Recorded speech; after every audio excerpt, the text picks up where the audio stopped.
Dik ning dalan. Sari. Oh, ngasuh. Oh, kula kan ngasuh. Nggih. Wah. Silat. Wong loro niku kanca sekolah Nggih. niki. Terus Wis main mata karo aku. Nek Pokoke wegah sing dipek niki wong niki niku mung cilik kula gek nomeke lemu. Cilik. nggih napa Mbak Sidik?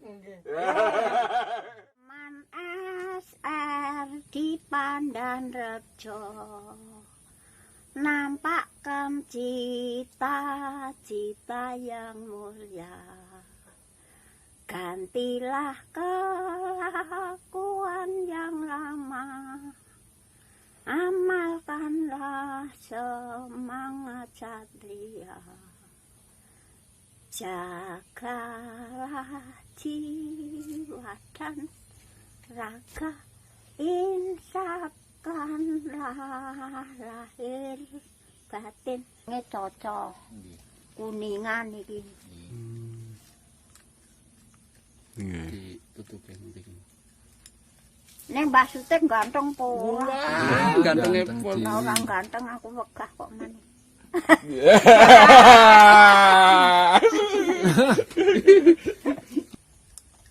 Nang mriki pinter ngrayu.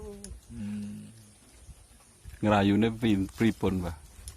Kakung. Rayune pripun, Pak? Ling rayu pripun? Pokoke nek Kalih ndamel. nek kowe ra gelem aku wak lunga.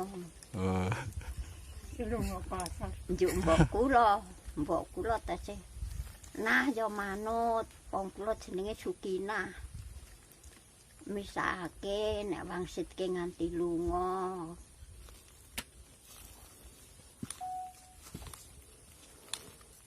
Niku campurane napa mawon, Mbah? Gambir njet tok suruh.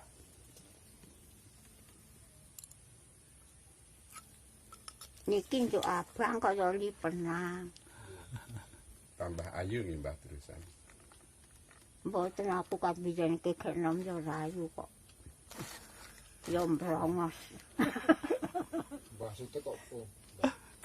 Ning Mbah Sidik nggih remen ta? Ora ketemu dina wae padane setahun.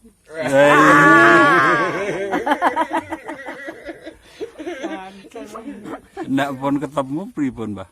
Anu main mata. Main.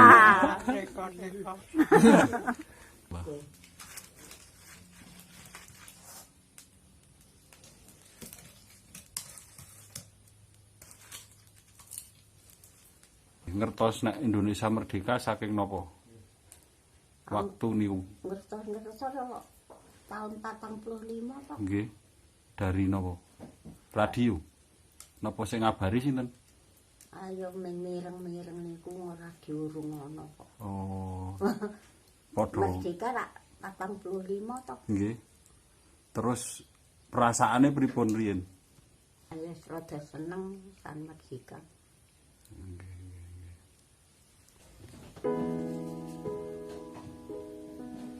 Iki kopine.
Aman. Mulai saat niki niku lek ten pundi-pundi ngagem masker nggih. Mangke kula paringi masker. Nek kula niku mboten nate kesah-kesah. Mboten napa misale mangke pas kesah-kesah simbah tetep ngagem masker, njaga kesehatan nggih. Amin. Pokoke lek ajeng kesah-kesah napa saking wangsul tetep cuci tangan nggih. Nggih. Cuci tangan ngagem sabun. Nek ngene cuci tangan nggih ajeng. Nggih. Terus cuci tangan nek masker niku kula niku mbok teng desa niku Niki mangke kula paringi masker, mangke diagem, mangke kajenge jenengan sehat terus. Amin. Mugi-mugi sehat terus, diagem, njaga kesehatan. Amin. Wis kedap. Pamit. Wis. Kenapa-napa kula mohon sik. Nggih. Ya lek ngoten iki mangke lek ten pundi-pundi nggih njaga kesehatan saking virus Covid-19. Mugi-mugi simbah tetap sehat. Amin. Nggih. Mbah, sekedap dinganuhin pokoke. Mulai sakniki ngagem masker nggih. Lek ten pundi-pundi simbah ngagem masker. Nggih, nami kula paringi masker. Lek ten pundi-pundi ngagem masker. Nggih. Sekedap mangke kula. Kajenge nggih.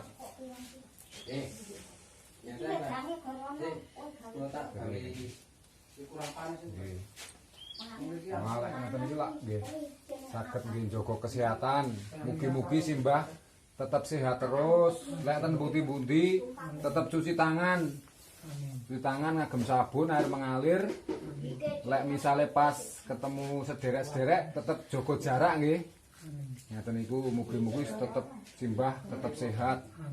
Di putu buyut dereng nate pepadon kali niki. Niki eksampel. Nggih. Anjene ubruk pepadon oleh-oleh napa? Nggih to. Ah ngoten niku. Nek Contoh. Dadi upama karo keluarga sing kathah niku rak cok pepadon niku. Nek kula sak kelingane kula dereng tau. Dadi cilik nika kula eman-eman. bandel mawon. Tak nyanyekke Candi Barombudur. Ya, nggih. Sip. Candi Barombudur, candi yang termasyur, pusaka peninggalan dari nenek moyang kita. Kawanku, ingatlah, itulah pusaka kita. Senang ya mbak? Jangan. Beriki makai kalau buka Nggih, nggih.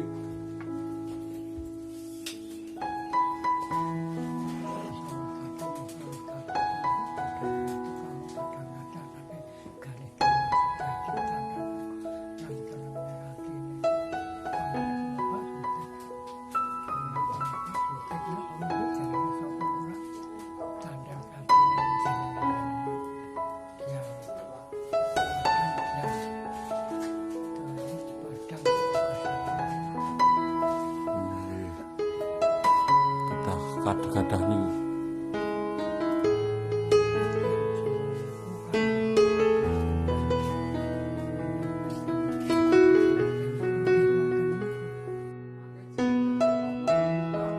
Sepuh-sepuh mawon tesih mesra. Mugi Example.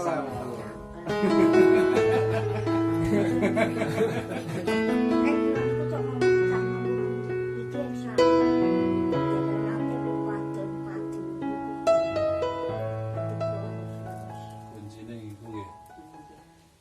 Bisa diceritakan sosok Mbah Sutik sama Mbah Su, Kinah. Mbak Sukinah.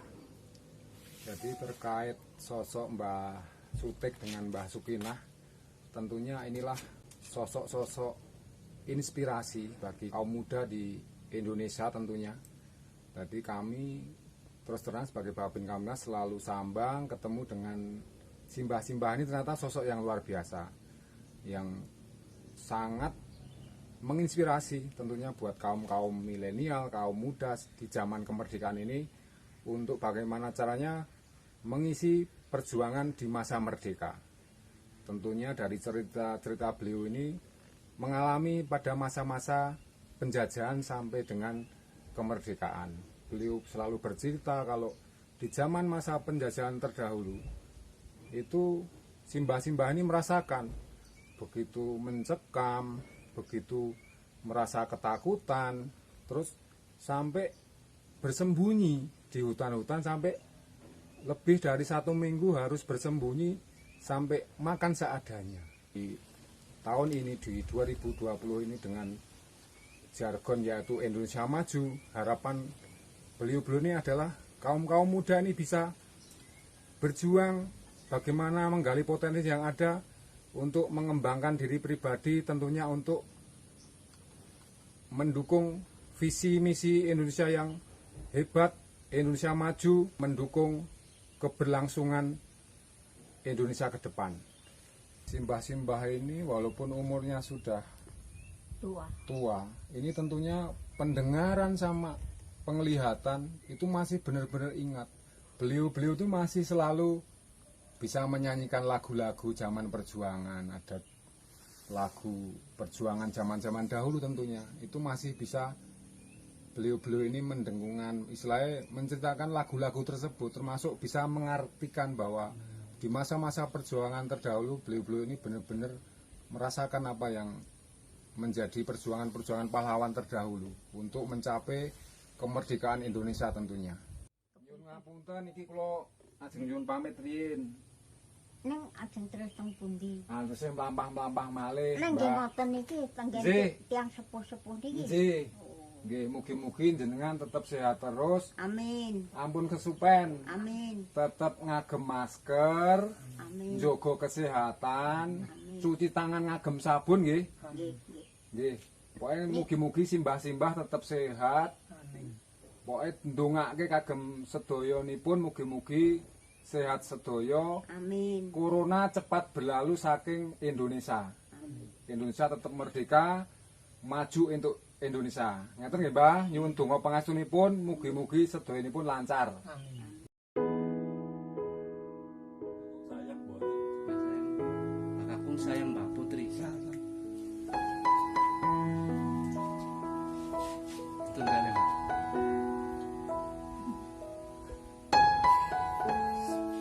Golek oke ora nemu rasane kepriye. Mana ya, Mbak? Jangan bungkit mau lah. Monggo sabene ra tau. Nenek sayang nggih kula pijeti. Dadi sayang kula minggu enom. Sampel kemari. Kagungan nggih. Yo kabeh. Cinta padam. Jambi. Ini kaya sebastian, Mbak. Main matane pripun, Mbak? Main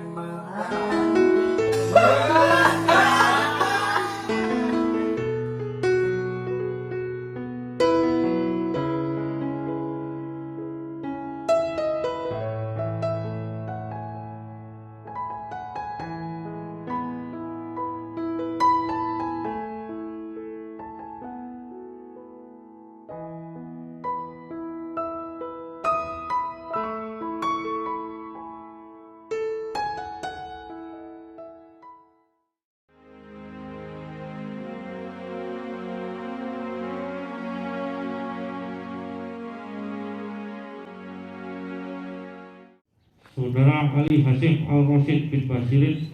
Ya, saya. Saya nikahkan saudara dengan Canda Risma Danes Nurfiana bin Sumon adik kandung saya.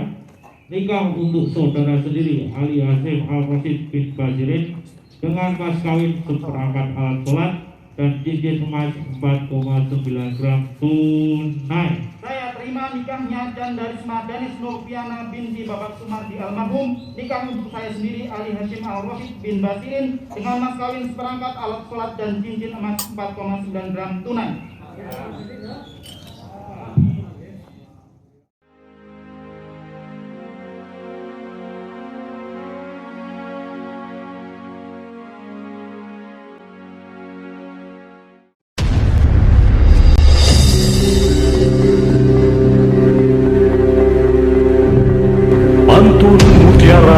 budaya Indonesia. Pantun budaya dari Yogyakarta, karya Barokatus Solihah.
Geguritan Ika Zardi Saliha. Glewang. Tak jereng salembar-salembar, tak lempiti siji-siji, ing pendopo warana kabuka, kaisis nalika ati atis. Ana maneka rupa, ana maewu crita, ana semi sesuluran manis, anitik titik aklowongan tangis, ana kawung bathike nalika wuyung. Mbok menawa iki parang klithik bakal sengsem kang anglirik, bathik latar Pekalongan nate gawe ati iki trataban. Kabeh bakal tak simpen jroning lemaren-lemaren ati ing senthong kang wiwit krasa kopong. Sanajan to ana uga wasumelang yen to bebathikane ati glewang ilang, anguncati tresno kabur kabandang kalindes omyaing jaman. Pengasih 8 Agustus 2020. Kawaca dening Fuzna Marzuko. Gurit menika sampun kapacak wonten ing website suyanto.id, ugi majalah basa Jawi Joko Lodang.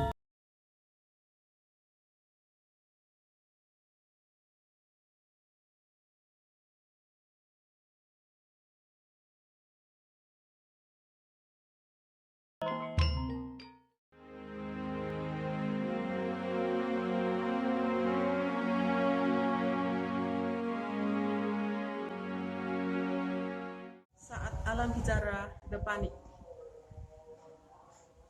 Corona kapan berakhir? Karya Sriwijayati. Corona berasal dari Wuhan, negeri Cina. Mewabah mendunia, banyak korban. Masyarakat luas sangat terguncang. Corona sangat jahat dan mematikan. Awas, hati-hati dan waspada. Sudah banyak yang diamuk corona. Nyawa melayang menghadap yang kuasa. Taatilah instruksi pemimpin negara. Sekolah-sekolah jadi sunyi sepi. Gedung yang megah indah serasa mati. Halaman cantik luas seakan tak berpenghuni. Bunga-bunga indah bermekaran, harum mewangi. Pohon-pohon berdaun rimbun menjulang tinggi, bergoyang melambai, tertiup angin sepoi-sepoi. Tak ada suara anak dan celotehannya yang dapat bikin semarak suasana. Sampai kapan murid-murid belajar di rumah, mengerjakan tugas dari guru dan TVRI untuk mengisi hari-hari selama wabah corona? Rindu harus ditahan, harus patuhi aturan.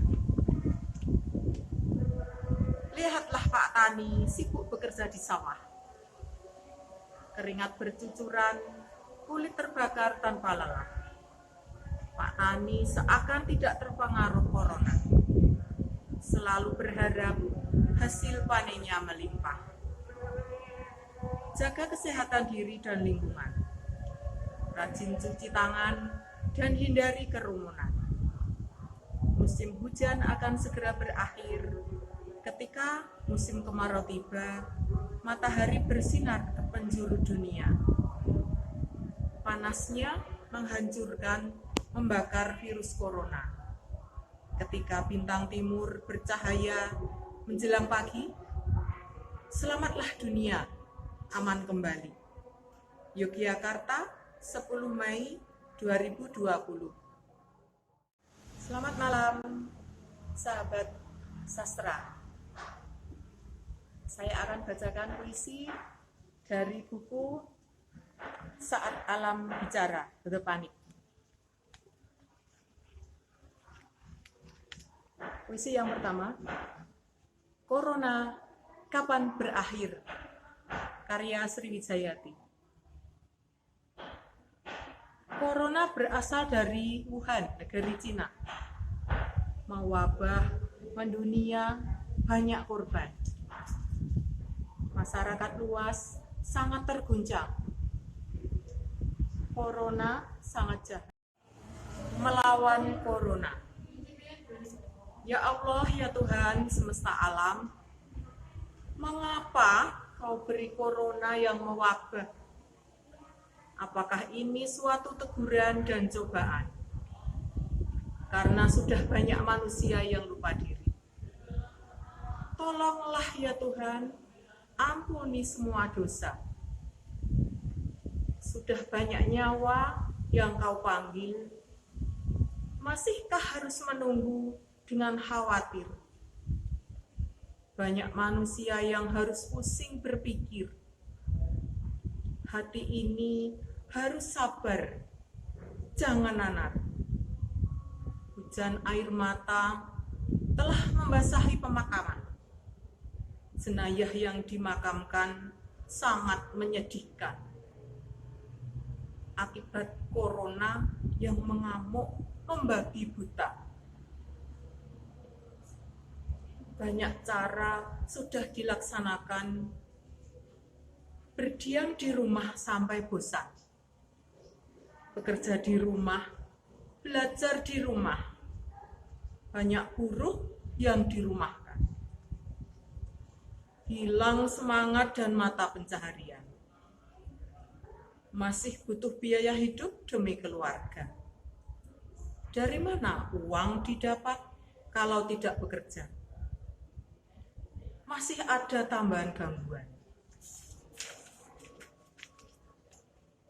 Banyak pencuri yang berkeliaran, mengambil harta orang-orang yang susah harus tingkatkan penjagaan keamanan. Pencuri memang tidak punya belas kasihan. Selalu menjaga kebersihan diri dan lingkungan, rajin cuci tangan, dan hindari kerumunan. Pakai masker bila terpaksa bepergian. Rindu kawan, rindu saudara harus ditahan. Makan makanan yang bergizi dan sehat. Banyak sayuran dan buah-buahan. Minum air putih hangat sesuai kebutuhan. Berjemur setiap pagi untuk menjaga kesehatan. Hati harus tabah dan tetaplah beribadah. Takutlah kepada Tuhan pencipta corona. Percayalah, corona pasti berakhir. Ayo lawan. Corona dari Tuhan dan kembali kepada Tuhan. Yogyakarta, 10 Mei 2020. Puisi yang ketiga.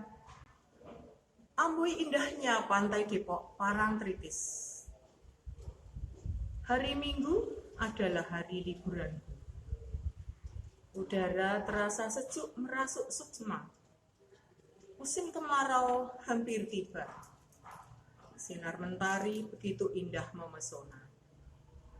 Pertanda Tuhan, kasih kehidupan di alam semesta. Hasrat hati ingin ke pantai Depok Parangtritis. Memandang ombak bergulung-gulung, berbuih putih-putih di bibir pantai. Pergi datang, memecah indah di pasir pantai. Perahu nelayan berayun-ayun melawan ombak. Suara teriakan gadis kecil mengejar sendalnya hanyut terseret ombak yang meradang. Canda tawa anak-anak sedang bermain pasir, berlarian mengejar jingking sambil tertawa lepas. Senyum orang yang sedang asik memancing, berharap mendapat ikan untuk dibawa pulang. Di sebelah timur tampak pegunungan biru. Gemericik air terjun dari atas bukit batu karang. Andong wisata siap mengantar pengunjung menyusuri pantai sampai jauh ke tebing bukit.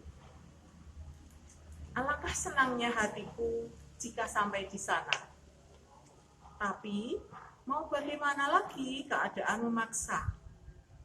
Harus di rumah dengan angan yang melayang.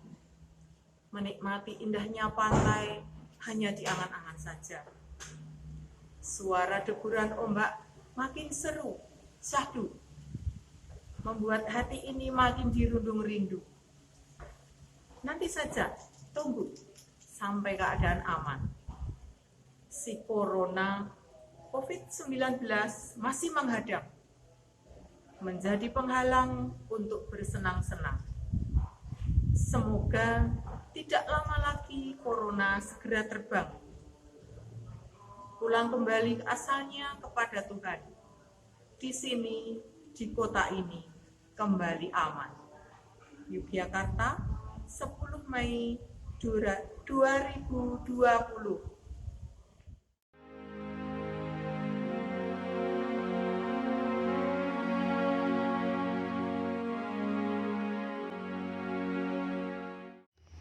Dan karya Siti Dwi Sugiharti.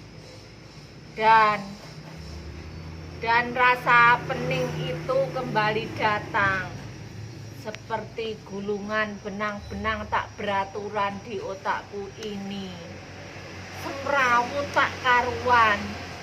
Entah apa yang kupikirkan, entah apa yang kuinginkan. Hanya sesak di dada ini yang semakin menjadi. Dan aku tak mau ditekan, atau aku terlalu merasa pada suatu keadaan. Entah. Dari diamu adalah kematianku. Bantul, Yogyakarta, 30 September 2020, pukul 6.24 menit. Terima kasih. Matahariku, karya Siti Dwi Sugiharti. Matahariku, kutunggu kamu di dinginnya malam, sampai sinarmu datang dari persembunyian, sampai esok nanti.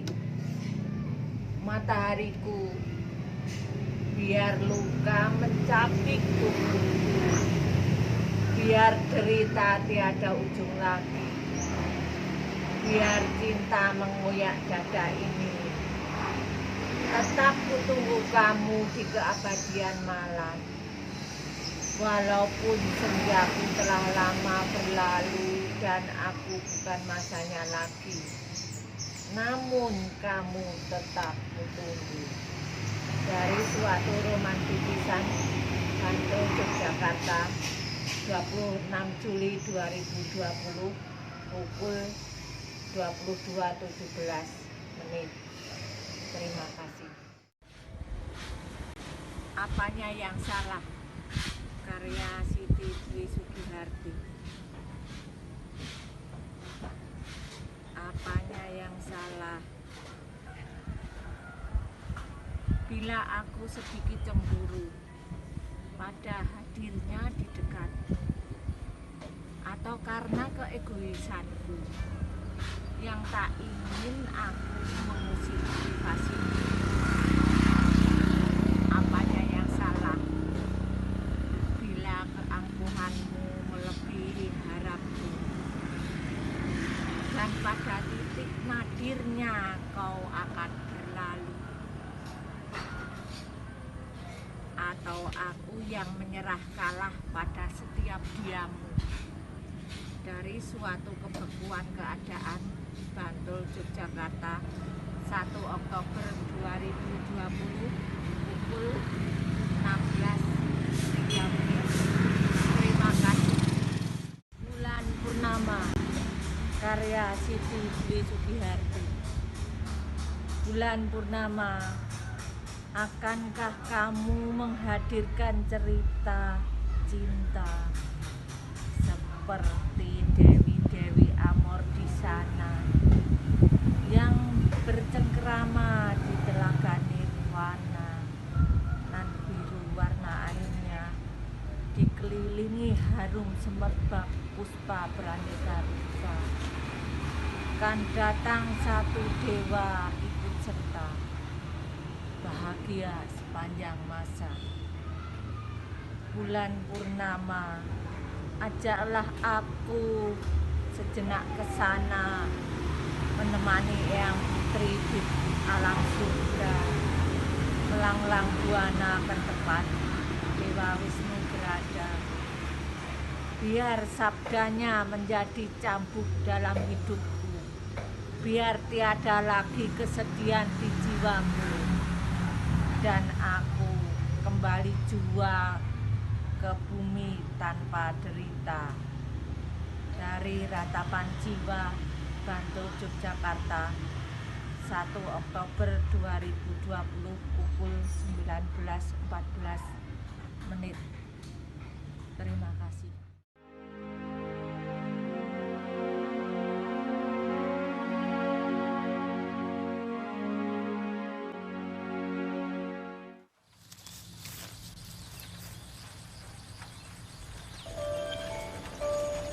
Kita pernah menjadi asing, lalu dipertemukan di persimpangan takdir. Masing-masing kita membawa sekarung pengalaman getir, bisikan batu dan tajam kerikil. Tahap demi tahap yang kita anggap akhir, ternyata masih sangat jauh dari kata berhasil.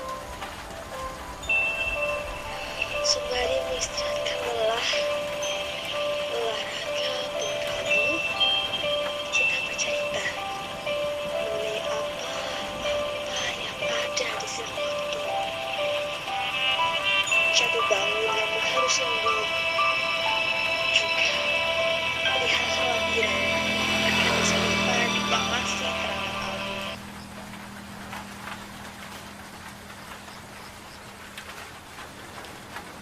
Setelahnya masih dengan jalur yang berbeda haluan. Kita lanjutkan kembali pulang. Kita lanjutkan kembali mendarat. Mungkin pertemuan kali itu hanya satu titik di antara mata panjang yang kehidupan yang datang kemudian hilang dan menghampiri mengajak pergi bukan untuk berimbang, apalagi beriring agar seimbang. Adalah kudingin kekaguan, ada maluindu bersanding harapan, membisik asa setulus pimpah. Semoga kelak adalah kita yang menjadi saling tanpa harus bersilat.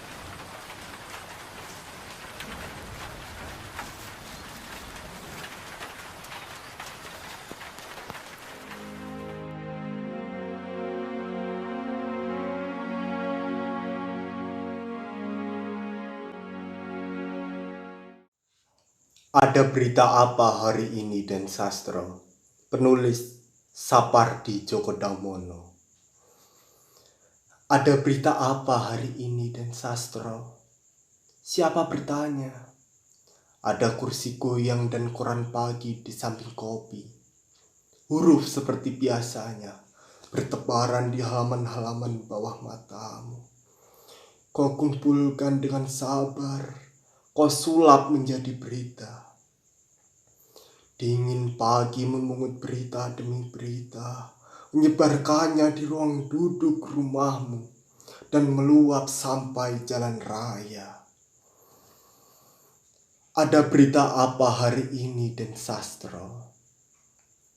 Kau masih bergoyang di kursimu, antara tidur dan jaga. Antara cerita yang menyusuri lorong-lorong otakmu dan berita yang kau kumpulkan dari huruf-huruf yang berserakan itu. Sudah sejak lama, cahaya pagi yang kaki-kakinya telanjang tidak lagi menyapamu selamat pagi. Ia hanya berjalan-jalan di depan rumahmu, tidak dipahaminya timbunan huruf itu. Kau saksikan ia mengangguk kepada setiap orang yang lewat di muka jendela. Aneh. Jendela bisa memandang keluar dan ke dalam sekaligus. Kau tak pernah bisa memandang ke dalam dan hanya bisa melihat huruf-huruf yang susul menyusul di koran pagi, yang harus kau bujuk terlebih dahulu agar menjadi berita. Ada berita apa hari ini dan sastro? Suara itu lama tidak lagi terasa mengganggu, tidak lagi menimbang-nimbang yang seharusnya terjadi, tidak lagi meragukan apa yang telah menjadi berita, tidak lagi memaksamu kembali ke masa ketika kau suka mendengar gerincing uang logam dan seberkas kunci nenekmu. Apakah kenangan bisa begitu saja meninggalkan tubuhku? Ada yang terasa nyeri ketika sesuatu kebetulan kau tangkap dalam kenangan. Pada suatu pagi yang jeritnya bagai ombak, ketika perempuan itu dulu bertanya padamu tentang segala yang telah kau lalui, tentang bekas-bekas jari tanganmu yang masih bisa terbaca di seluruh tubuhnya. Kau tidak ingat benar apa yang ditanyakannya, apa yang sebenarnya ingin ia dapatkan kembali dirimu. Ia tahu sudah menjadi daun penanggalan yang tiap bulan kau sobek dan kau campakkan di tempat sampah. Apakah kenangan bisa begitu saja meninggalkan tubuhku? Kau benar. ada yang selalu berada di sampingmu ketika kau berjalan sendirian malam-malam, dan tak seorang pun pernah melihatnya kecuali dirimu sendiri. Dan tak seorang pun percaya kecuali katamu selalu berada di sampingmu itu. Kau memang tak pernah menanyakan siapa gerangan yang tak pernah melepaskanmu sendiri.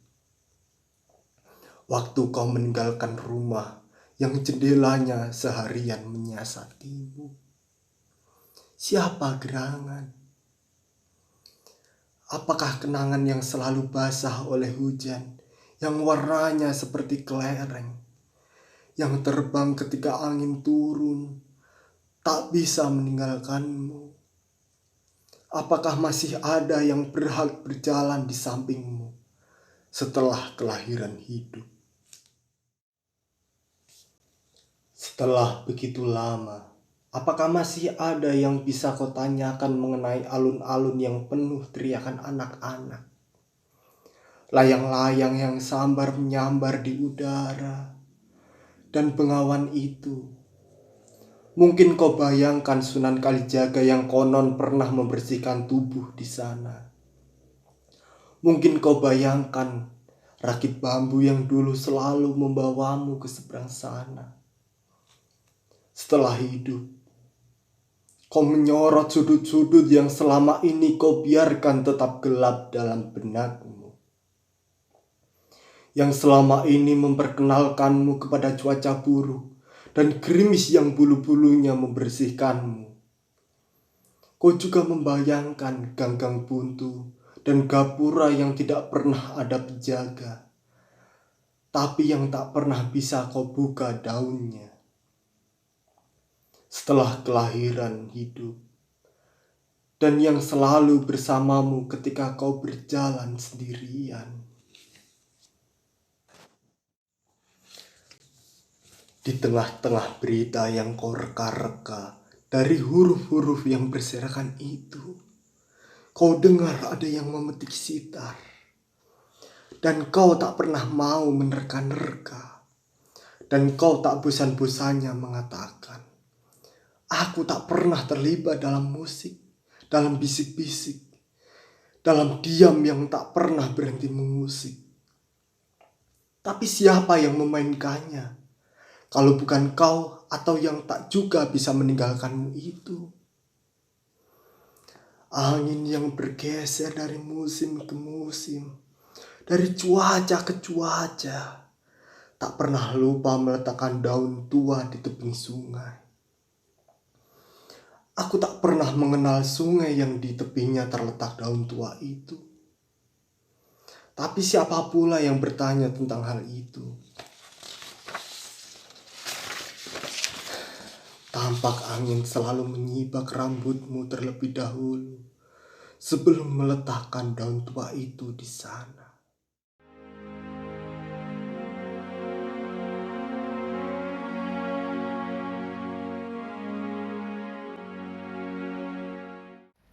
Tikus Joko Pinurbo. Banyak orang begitu jijik dan benci pada tikus. Tapi perempuan lajang yang tinggal sendirian di rumahnya yang besar itu justru merasa tentram bersahabat dengan tikus-tikus yang mencericit tiada hentinya. Entah berapa tikus berumah di rumahnya, dan setiap hari ada saja tikus mati. Lalu dengan sedih ia buang ke selokan. Sebelum tidur, sambil mengantuk, ia sempatkan membaca buku Hidup Bahagia Bersama Tikus. Sementara konser tikus berlangsung terus sampai jauh malam. Juga ketika ia sudah nyenyak bermimpi bertemu kekasih yang selama ini ia sembunyikan dalam ingatan. Malam itu, ia tidur berselimutkan sarung cap tikus. dan ada tikus besar dari kuburan mondar-mandir di sekitar tubuhnya, mengendus-endus sakitnya. Saat bangun, ia menjerit mendapatkan tikus-tikus mati berkaparan di ranjang.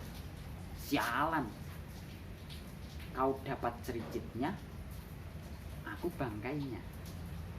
Joko Pinurbo 2002. Saya akan membaca puisi yang kedua, karya teman saya, Alvin Rizal.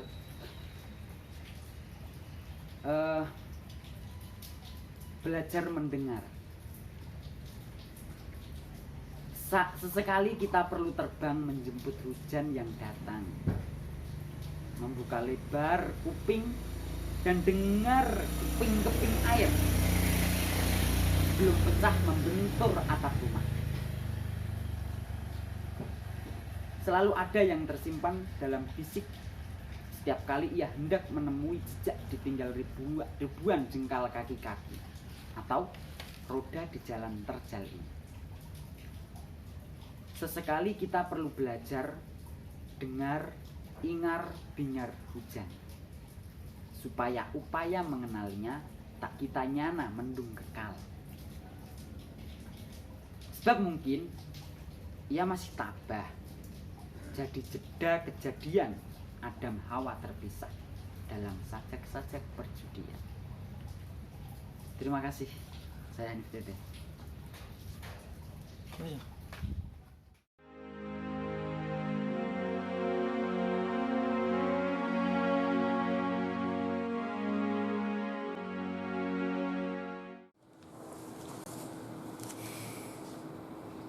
Mbah Mo dan bulan September.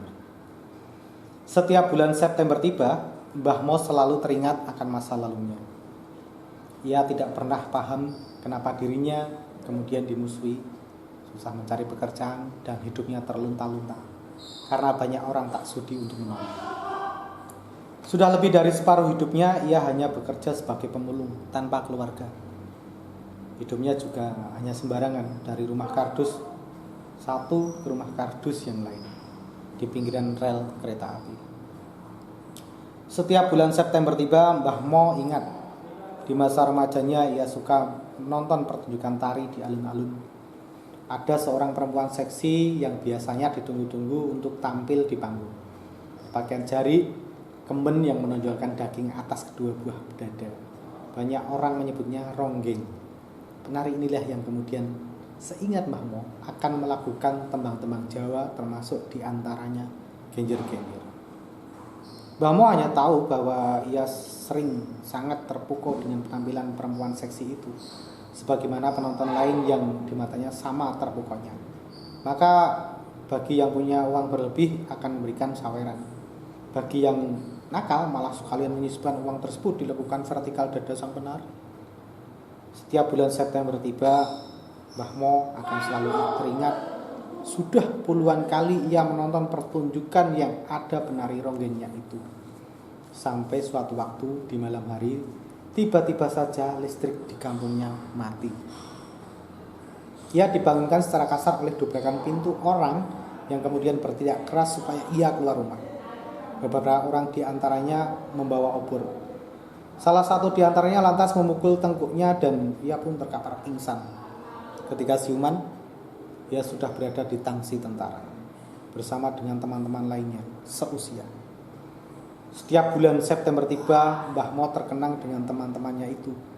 Teman-teman yang setiap harinya menemani lari-lari keliling tangsi, push up, dan jika tak mampu melakukan semua dengan baik, maka akan ada hadiah popor senapan melayang ke badan. Setiap bulan September tiba, Mbah Mo akan selalu ingat sejumlah tentara memintanya jalan jongkok sampai tepat di depan salah seorang tentara. Tentara tersebut tidak memintanya berhenti. Maka tentu saja Mbah Mo menabrak kakinya dan ia marah. Lagi-lagi popor senapan mengenai punggungnya. Setiap bulan September tiba, Mbah Mo akan ingat. Seorang tentara menanyanya dengan banyak pertanyaan. Kenapa kamu orang suka pertunjukan penari ronggeng itu? Demikian salah satu isi pertanyaan itu. Saya suka karena cantiknya. Yang penting pemikat hati, putih dan mulus. Begitulah jawaban jujur Mbah Mo yang malah dikira main-main oleh si tentara dan membuat pundaknya kembali mendapat dampratan popor senapan. Tahu nggak apa itu genjer-genjer? Tahu? Nama sayuran, nama daun. Enak jika dimasak. Saya paling suka dioseng-oseng. Oseng-oseng popor maksudmu? Dampratan popor kembali mengenai pundak Mbah Mo. Dalam hitungan pagi hari saja Mbah Mo ingat pernah ia sarapan popor senapan sekitar 5 kali. Itulah pengalaman Mbah Mo yang dalam ingatannya disebut sebagai apel pagi. Pengalaman itu bisa saja setiap hari. Bisa beda tentara yang menanyainya, namun pertanyaan bisa sama. Tentu Mbah Mo menjawab akan sama, karena hanya jawaban itulah yang ada dalam otaknya. Setiap bulan September tiba pula, Mbah Mo lebih suka banyak di rumah kardusnya, tiduran, merokok, minum seadanya. Di jalanan di bulan September kalau ia bertemu dengan tentara, ia masih suka mak tratap. Kaget bukan kepalang. Anehnya itu hanya di bulan September. Jika tidak di bulan September, ia biasa saja ketika bertemu dengan tentara. Juga di setiap bulan September tiba, Mbah Mo lebih banyak cemburu melihat anak-anak muda yang dulu ketika ia seusia segitu lebih banyak berada di dalam penjara. Kesibukannya membersihkan rumputan sekitar penjara, memijiti kawan-kawannya senasib yang menuruti kemauan sipir untuk mengurusi ternak ayam, kelinci, bebek, atau apapun milik mereka. Mengurusi kotorannya, memberi makan dan minum, namun tak pernah merasakan panen. Maka begitu di masa sekarang ia melihat anak-anak muda yang begitu banyak senyum di jalanan, saling berangkulan dengan pacarnya begitu mesra, rasanya Mbah Mo hanya bisa merutuk pada Tuhan. Ya Tuhan, apakah kamu memang benar-benar adil? Tentu Mbah Mo tidak bisa mendapatkan jawaban yang pasti atas pertanyaannya. Yang pasti yang ia rasakan semenjak muda lebih banyak hidup menderita, padahal menurutnya ia tidak pernah melakukan kesalahan. Ia hanya berbuat sesuai hati nurani yang ia sukai, tanpa pernah merugikan orang lain. Namun lebih banyak orang yang menganggapnya salah. Setiap bulan September tiba, Mbah Mo akan terkenang dengan teman-temannya sesama di penjara, yang lebih banyak sudah tiada. Sebagian ada yang hidupnya di hari tua sakit-sakitan, selalu mengeluh katanya tulang-tulangnya terasa remuk. Ada yang semenjak di penjara dan di hari tuanya tuli kedua telinganya. Ada yang kedua kakinya pincang, tangannya hanya berfungsi satu, dan yang lain. Pernah ada seorang bertanya pada Mbah Mo, ngakunya sebagai wartawan. Ia menanyakan apakah Mbah Mo dendam pada tentara. Mbah Mo menjawab cekatan dan tegas, tidak.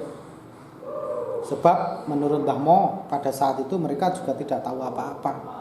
Mereka hanya bekerja saja, bekerja. Itulah yang menurut Mbah Mo menjadikan tidak salah. Maka tak perlu didendami, tak perlu dibenci. Pernah pula wartawan itu bertanya, apa yang Mbah Mo inginkan jika misalnya putaran waktu bisa berbalik? Di masa muda ia tak menemui popor senapan. Menurut Mbah Mo, jika nasib bisa kembali berbalik, ia hanya ingin hidupnya nyaman ketika nonton tarian, ketika nonton ronggeng. Ia hanya ingin kesukaannya tidak ada yang mengganggu. Baginya itu sudah lebih dari cukup. Ia tak ingin yang berlebih. Ia hanya ingin kemana-mana bisa tidak dipersalahkan. Apalagi memang ia sangat yakin tidak pernah membuat kesalahan. Kecuali jika ia memang membuat kesalahan, wajar jika mendapatkan hukuman. Setiap bulan September tiba, Mbah Mo selalu lebih banyak berdoa. Ia ingin sehat lebih lama lagi.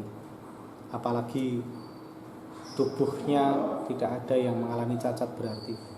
Pendengarannya tetap baik, matanya tetap awas, bicaranya tetap lancar, napasnya tetap teratur, dan kondisi tubuhnya tetap segar meskipun usianya sudah kepala 8. Mbah Mo hanya tahu harapan satu-satunya yang memenangkan hidupnya adalah berdoa.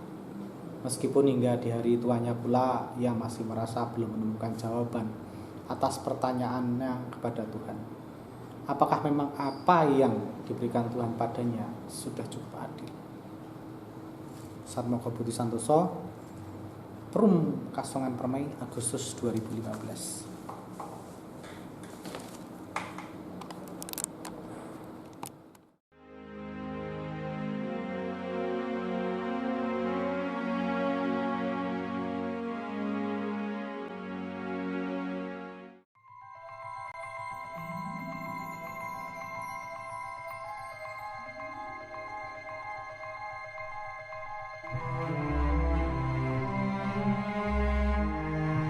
Ini satu-satunya seniman dari luar negeri yang menyiapkan sini. Ini mix media.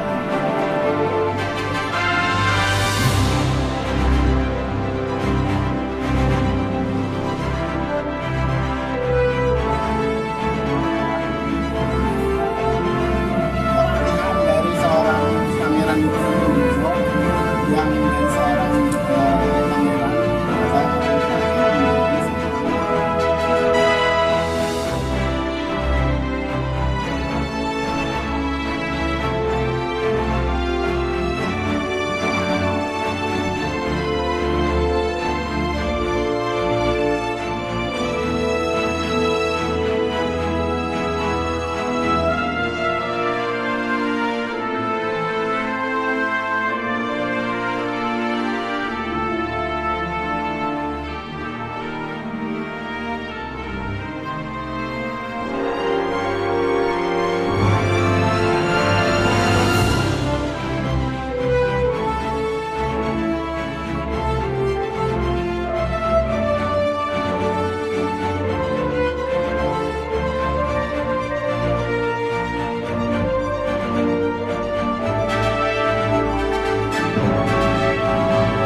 Yang interior di domestik hampir dikatakan sudah selesai. Jadi di sini ada artwork, terus kemudian special lighting itu juga sudah selesai, tinggal di internasional yang masih kita touch up, perbaiki.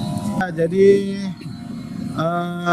dari sisi interior kekuatannya di sini adanya di artwork ya, selain dari sisi motif-motif kaung yang banyak bertebaran di area kolom, terus kemudian lantai, terus kemudian ada ronce bukan melati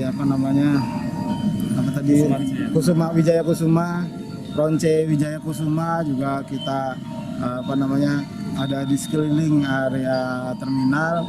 Juga ada artwork gitu. Artwork ini lumayan besar nilainya, dari satu bandara ini nilainya cukup besar, sekitar 60 miliar ya untuk artworknya sendiri. Itu mulai dari pintu masuk ada Semartinandu, terus kemudian ada Hamemayu Hayuningrat, terus kemudian ada gunungan, di dalam sini ada 5 perwakilan gambaran desa dari 5 desa terdampak pembangunan bandara. Jadi ada ciri Gelaga, ada ciri Palihan, ada ciri Sindutan, ada ciri Kebonrejo, seperti itu. Jadi masing-masing itu dibuatkan seperti dioramanya.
Ciri sendiri di area di pintu keluarnya. Jadi kayak ini kita datang baru keluar dari penumpang.